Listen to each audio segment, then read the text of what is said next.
we're joined by Arlene Monkman, librarian at Stony Brook Middle School, correct? Yes, that's right. And now you had an interesting experience happen just a little while back. Take us back to that day that you collapsed. Okay, the date was November 15th, 2010.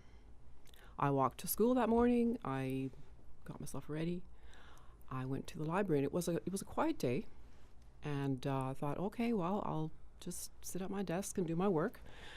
Some girls came in just shortly after 9, and they needed some help. So I thought, well, okay, I will go help them. And Jacqui happened to be sitting in the library that morning, and she was just across the room from me, and I saw her there. She was working on the computer, and I walked past her, and I said, good morning, and I went on to help the girls, and that's all I remember. And you collapsed. I collapsed, and my heart stopped. And that's when Jacqui, my angel, stepped in. Jacqui Broesky is here today. Jacqui, C.P.R. This is not new to you. This is something that you've been teaching for a while. But bring us back to that day when you saw her collapse.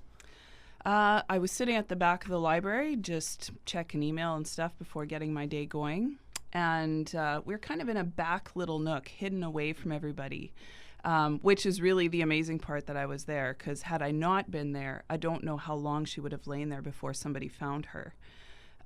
But she came to help these girls, and all of a sudden the girls said, Mrs. Broesky! And I looked down, and there she is lying on the floor. So I sent them out of the library and had some of the other staff members clear the library, and they all ran to get help. And I went over to her and checked her vital signs. I checked for breathing. There was no breathing, so then I did a pulse check. Could not find a pulse. So I rolled her onto her side thinking, okay, put her into recovery position, which is one of the things you learn in first aid.